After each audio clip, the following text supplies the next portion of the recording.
Sang ayah mertua yang merasa baik-baik saja dengan bergurau menyahut, "Wah, bapak juga tidak suka penampilanmu." Selamat datang di channel Bahas Buku yang akan membahas buku apa saja. Sebelum kita lanjut, jangan lupa untuk subscribe, like, dan komen channel ini. Assalamualaikum warahmatullahi wabarakatuh. Halo kawan-kawan semuanya, ketemu lagi dengan saya di channel Bahas Buku yang pada episode kali ini atau episode kelima saya akan melanjutkan ya pembahasan dari buku Atomic Habits ini. Dan kalau sebelumnya saya sudah menuntaskan di bagian pertama di buku ini, bagian pertama yang berjudul Dasar-dasar Mengapa Perubahan Sangat Kecil Menghasilkan Perbedaan Besar. Nah, kemudian dari bagian pertama itu terdapat 3 subbagian. Yang pertama adalah dahsyatnya kekuatan Atomic Habits, yang kedua bagaimana kebiasaan membentuk identitas Anda dan sebaliknya, dan yang ketiga adalah bagaimana membangun kebiasaan yang lebih baik dalam 4 langkah. Nah, buat teman-teman yang belum melihat atau belum mendengarkan pembahasan tentang bagian pertama dan juga sub-sub bagiannya, teman-teman bisa lihat di video-video aku sebelumnya. Sekarang kita akan masuk ke bagian kedua dari buku Atomic Habits ini yang berjudul Kaidah Pertama, Menjadikannya Terlihat. Untuk bagian kedua dari buku Atomic Habits ini yang berjudul Kaidah Pertama, Menjadikannya Terlihat, terdapat 4 subbagian ya teman-teman. Yang pertama adalah sosok yang terlihat ada yang tak beres pada dirinya. Kemudian subbagian keduanya cara terbaik untuk memulai kebiasaan baru. Yang subbagian ketiga, motivasi dinilai terlalu tinggi, lingkungan seringkali lebih penting. Dan subbagian keempatnya adalah rahasia pengendalian diri. Maka pada episode kali ini kita akan membahas subbagian pertama dari bagian kedua yang berjudul sosok yang terlihat ada yang tak beres pada dirinya. Nah, jadi seperti biasa ya di buku Atomic Habits ini yang banyak mengisahkan kisah-kisah dari orang-orang yang memberikan inspirasi kepada kita, maka di subbagian pertama dari bagian kedua ini juga ada mengisahkan seorang psikolog yang bernama Gary Klein. Dia pernah bercerita tentang seorang perempuan yang datang ke acara kumpul-kumpul keluarga. Dia telah bertahun-tahun bekerja sebagai perawat dan ketika datang ke acara itu langsung memperhatikan ayah mertuanya serta menjadi sangat khawatir. "Saya tidak suka penampilan Bapak." Ini kata perempuan itu ya.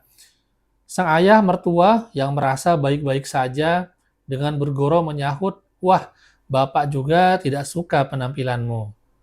"Saya tidak bergurau," tegas perempuan tadi. "Bapak harus ke rumah sakit sekarang." Beberapa jam kemudian, laki-laki itu harus menjalani operasi kritis setelah pemeriksaan mengungkapkan arteri besarnya mengalami sumbatan dan hampir membuatnya terkena serangan jantung. Tanpa intuisi putri menantunya, ia mungkin sudah tiada. Nah, kemudian selanjutnya, apa yang dilihat oleh perawat itu? Bagaimana ia dapat meramalkan bahwa mertuanya berisiko terkena serangan jantung? Ketika arteri besar mengalami hambatan, tubuh berfokus pada pengiriman darah ke organ-organ kritis dan menjauh dari lokasi-lokasi yang periferal. Lokasi-lokasi periferal dekat permukaan kulit. Akibatnya adalah perubahan pola distribusi darah pada wajah. Setelah bertahun-tahun menangani orang-orang gagal jantung, perempuan itu tanpa disadari mengembangkan kemampuan mengenali pola tersebut begitu melihatnya. Ia tidak dapat menerangkan apa sesungguhnya yang ia lihat pada wajah sang ayah mertua, tapi ia tahu ada yang tidak beres. Nah, dari kisah tadi kita mungkin dapat mengambil pelajaran ya, mengambil hikmahnya adalah kebiasaan dari seorang perempuan tadi yang dia merupakan hanya seorang perawat, bukan seorang dokter. Tapi mungkin di tempat kerjanya dia terbiasa melakukan penanganan kepada orang-orang yang mengalami penyakit penyakit-penyakit seperti gejala-gejala jantung gitu kan. Sehingga dia sudah terbiasa melihat bagaimana eee, perubahan-perubahan yang terjadi mungkin yang ada di wajah orang-orang yang mengalami gejala penyakit jantung. Dan ketika dia melihat itu terjadi pada mertuanya, Mungkin dia tidak bisa menjelaskan secara medisnya, secara teknisnya, tapi dengan dia melihat ternyata pada wajah mertuanya itu memiliki wajah yang seperti yang sering dia lihat di tempat kerjanya.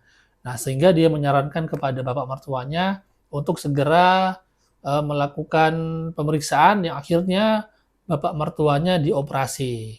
Nah, itu adalah kebiasaan ya yang sering dia lihat sehari-hari di tempat dia bekerja, dan itu terekam jelas dalam pikirannya, dan ketika dia melihat hal yang sama terjadi kepada orang lain, maka secara refleks ya dia itu mengingat bahwasanya terjadi hal yang tidak baik-baik saja. Nah, kemudian juga di sini dituliskan, otak manusia sungguh mesin peramal. Otak terus mengamati sekeliling Anda dan menganalisis informasi yang datang padanya. Kapanpun Anda mengalami sesuatu yang berulang, seperti perawat yang menduga seseorang akan mengalami serangan jantung dari wajahnya, atau analis militer yang mampu mengenali rudal pada layar radar. Otak Anda mulai melihat apa yang penting, memilah semua detail dan berfokus pada petunjuk-petunjuk yang relevan. Kemudian mencatat informasi itu untuk pemakaian di masa mendatang. Nah, makanya mungkin dari hal-hal yang sering kita lihat, karena itu sudah menjadi kebiasaan, maka otak kita yang akan merekapnya. Sehingga ketika kita mendapati itu di lain waktu, maka otak kita akan merespon hal yang sudah sering kita lihat ternyata itu terjadi di tempat yang berbeda atau di waktu yang berbeda juga. Terus selanjutnya dituliskan juga, dengan latihan yang cukup, Anda juga dapat mengenali petunjuk-petunjuk yang meramalkan hasil-hasil tertentu tanpa secara sadar memikirkannya. Secara otomatis otak Anda menyandikan pelajaran-pelajaran yang dipetik dari pengalaman-pengalaman. Kita tidak selalu dapat menerangkan apa yang kita pelajari, tapi pembelajaran itu berlangsung sepanjang waktu. Dan kemampuan Anda mengenali petunjuk-petunjuk yang relevan dalam suatu situasi merupakan dasar untuk setiap kebiasaan yang Anda miliki. Nah, ternyata memang otak kita juga dapat dilatih ya untuk merespon hal-hal yang biasa. Terkadang memang kita tidak bisa menjelaskan secara teori atau secara narasi terhadap hal-hal yang sering kita lihat atau yang terbiasa kita lihat di suatu waktu tertentu, namun otak kita dapat merespon ketika kita melihat hal yang sama di ruang dan waktu yang berbeda. Kemudian di halaman ke-75, di sini ada poin ya, ada poin yang diberikan highlight di garis tebal. Kartu skor untuk kebiasaan. Nah, sistem perkeretaapian Jepang dianggap sebagai salah satu yang terbaik di dunia. Kalau pernah naik kereta api di Tokyo, Anda akan melihat bahwa kondekturnya memiliki kebiasaan aneh. Sewaktu operator menjalankan kereta, mereka memiliki ritual yang menunjuk ke objek-objek yang berbeda dan menyerukan perintah. Ketika kereta mendekati sinyal, operator menunjuk ke sinyal itu dan berkata, "Sinyal hijau."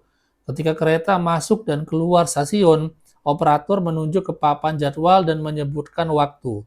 Di peron, karyawan lain melakukan aksi-aksi serupa. Sebelum kereta berangkat, petugas menunjuk ke sepanjang pinggiran peron sambil mengumumkan semua aman. Setiap detail diidentifikasi, ditunjuk, dan disebutkan keras-keras. Proses ini yang dikenal sebagai menunjuk dan mengumumkan atau pointing and calling adalah sistem pengamanan yang dirancang untuk mengurangi kesalahan. Kedengarannya konyol, tapi cara itu berhasil dengan sangat baik. Menunjuk dan mengumumkan mengurangi kesalahan sampai 85% dan memangkas angka kecelakaan sebesar 30%. Sistem kereta bawah tanah MTA di New York City meniru dan membuat versi yang hanya menunjuk, dan dalam penerapan selama 2 tahun, peristiwa pengoperasian yang salah berkurang 57%. Nah, memang terkadang hal-hal yang dilakukan secara berulang, walaupun itu mungkin tidak terdapat dalam ilmu atau teori manapun, mungkin berasal dari tradisi ataupun kebiasaan, tapi kalau dilakukan secara terus-menerus dan itu sudah terbukti dapat menghasilkan sesuatu yang baik, maka itu juga akan terus berlangsung seperti itu. Ya, walaupun memang sebenarnya kalau kita mau lihat atau mau cari dalam literatur manapun, tidak terdapat teori ataupun sesuatu yang menunjuk atau memberikan isyarat bahwa hal itu merupakan sesuatu yang dapat dijelaskan secara ilmiah. Tetapi karena hal itu sudah dilakukan oleh para pendahulu-pendahulu kita dan itu terbukti memang sudah memberikan hasil yang terbukti manjur, maka karena itu jadi kebiasaan, ketika dilakukan hari ini pun hasil yang didapatkan akan sama dengan hasil yang telah didapatkan oleh para pendahulu-pendahulu kita. Lalu dituliskan dalam halaman ke-75, salah satu tantangan terbesar kita dalam mengubah kebiasaan adalah mempertahankan kesadaran tentang apa yang sesungguhnya sedang kita lakukan. Ini membantu menerangkan mengapa konsekuensi-konsekuensi kebiasaan buruk dapat muncul secara tiba-tiba. Kita memerlukan sistem menunjuk dan mengumumkan untuk kehidupan pribadi kita. Itulah asal-muasal kartu nilai kebiasaan atau habits scorecard, yaitu latihan sederhana yang dapat digunakan agar Anda lebih sadar tentang perilaku Anda. Untuk membuatnya sendiri, buatlah daftar berisi kebiasaan sehari-hari Anda. Nah, berikut contoh daftar kebiasaan sehari-hari. Nah, di sini penulis buku ini memberikan daftar kebiasaan sehari-hari yang sering kita lakukan. Di antaranya adalah bangun, kemudian mematikan alarm, yang ketiga memeriksa ponsel, keempat ke kamar mandi, selanjutnya menimbang badan, selanjutnya mandi, terus kemudian menggosok gigi, lalu membersihkan gigi dengan benang, lalu memakai pewangi, selanjutnya menggantung handuk di jemuran, lalu berpakaian dan membuat secangkir teh dan sebagainya. Setelah daftar Anda lengkap, perhatikan tiap perilaku dan ajukan pertanyaan. Apakah ini kebiasaan yang baik, buruk, atau netral?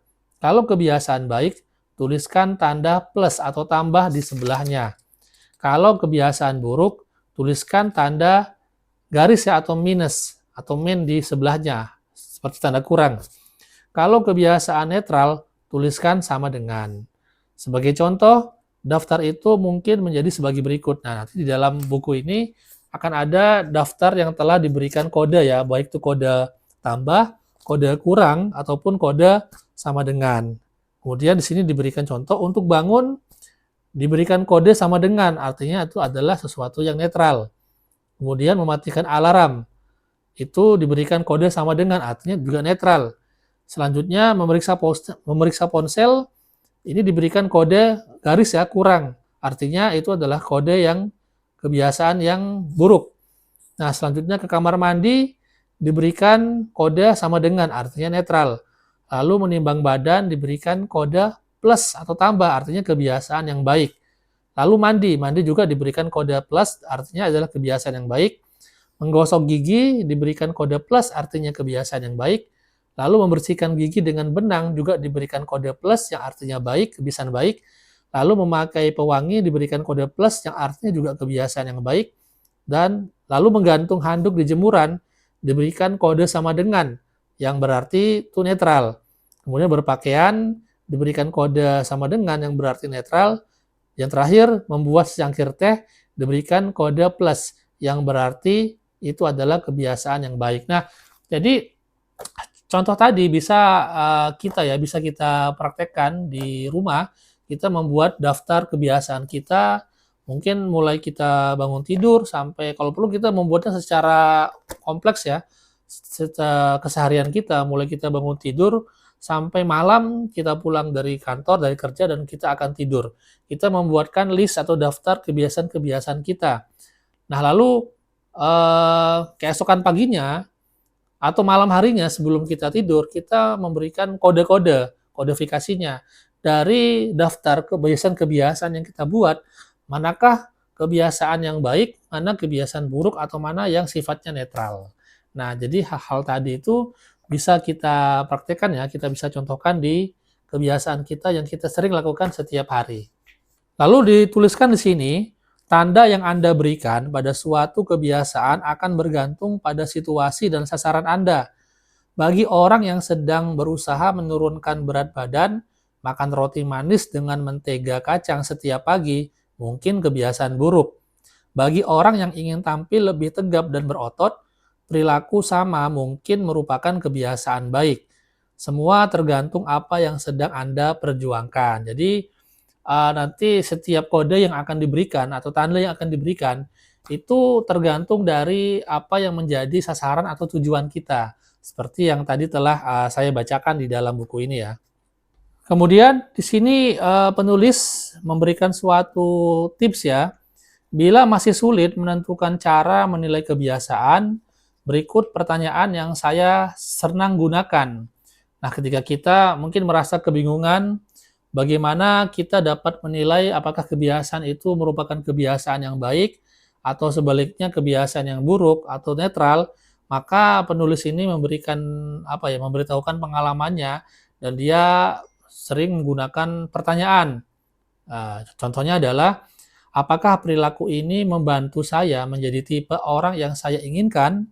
Apakah kebiasaan ini menambah suara mendukung atau menolak untuk identitas yang saya inginkan?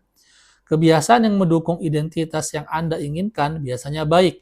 Kebiasaan yang bertentangan dengan identitas yang Anda inginkan biasanya buruk. Nah, itu juga mungkin bisa kita praktekkan ya kalau kita masih kebingungan melihat apakah kebiasaan yang kita lakukan itu merupakan kebiasaan baik atau kebiasaan buruk, maka kita juga bisa membuat pertanyaan. Kalau memang kebiasaan itu membantu membantu kita menjadi tipe orang yang apa yang kita inginkan, maka itu merupakan kebiasaan baik atau kebiasaan itu menambah atau mendukung identitas kita, maka itu merupakan kebiasaan yang baik. Kalau sebaliknya, maka itu adalah kebiasaan yang buruk. Lalu kemudian juga di sini diberikan apa ya? Kita diberikan tips langkah-langkah untuk mengubah kebiasaan buruk. Nah, ini kalau dari versi James Clear ya, penulis buku ini, jika Anda merasa memerlukan bantuan tambahan, langkah pertama untuk mengubah kebiasaan buruk adalah mewaspadainya. Jadi langkah pertamanya adalah mewaspadainya. Jika Anda merasa memerlukan bantuan tambahan, barangkali Anda dapat mencoba melakukan menunjuk dan mengumumkan. Nah, ini seperti tadi yang diceritakan di awal ya terkait dengan pekerja yang ada di stasiun kereta api, menunjuk dan mengumumkan. Sebut keras-keras aksi yang menurut Anda akan Anda lakukan dan hasil yang akan didapatkan. Bila Anda berniat menghilangkan kebiasaan, contoh nih, bila Anda berniat menghilangkan kebiasaan makan junk food, tapi mendapat diri mengambil sepotong kue lagi, katakan keras-keras, aku hampir makan kue ini, tapi aku tidak membutuhkannya. Memakannya akan membuat beratku bertambah dan merugikan kesehatanku. Jadi, mungkin ini adalah langkah ya, adalah suatu alternatif yang bisa kita lakukan untuk kita menghilangkan kebiasaan buruk kita, yaitu kita menunjuk dan mengumumkan. Nah, tadi diberikan contoh ketika seseorang yang mungkin dia memiliki sasaran, tujuan ingin menurunkan berat badan, tetapi dengan adanya kebiasaan yang dulu sering dilakukan, yaitu memakan junk food atau makanan-makanan yang tidak sehat, ketika dia mendapati atau dia menghadapi ada makanan yang tidak sehat di hadapannya, dan ada keinginan dia untuk memakan itu, maka segera dia menunjuk dan mengumumkan. Nah, tadi dikatakan, aku hampir makan kue ini, tapi aku tidak membutuhkannya. Nah, itu contoh. Umpamanya seperti ini nih. Kalau kita memiliki kebiasaan buruk, umpamanya ketika bangun pagi, kita pertama yang kita ambil adalah handphone kita. Nah, itu adalah kebiasaan yang mungkin tidak baik ketika bangun pagi.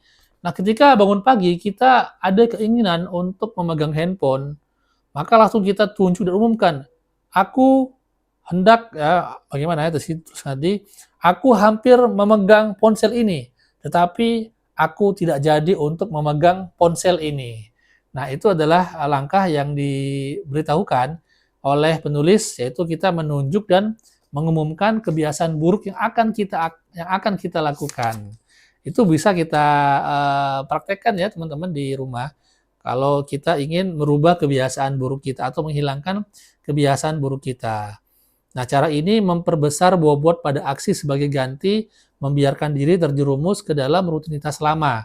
Pendekatan ini berguna bahkan seandainya Anda hanya ingin mengingat satu tugas dalam daftar rencana, cukup mengatakan keras-keras, besok aku harus ke kantor pos setelah makan siang. akan memperbesar kemungkinan Anda sungguh melakukannya. Jadi dengan kita menunjuk dan kita mengumumkannya, dengan mengucapkannya dengan keras-keras kalau perlu, mungkin itu akan dapat memberikan dampak yang baik terhadap proses merubah kebiasaan kita menjadi kebiasaan yang baik, meninggalkan kebiasaan-kebiasaan buruk yang sering kita lakukan sehari-hari. Nah, teman-teman, jadi itu adalah bagian atau terakhir ya dari sub bagian pertama dari bagian kedua buku ini.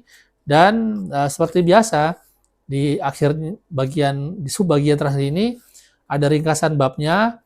Yang pertama adalah dengan latihan yang memadai, otak Anda akan mengambil petunjuk-petunjuk yang meramalkan hasil-hasil tertentu tanpa secara sadar memikirkannya.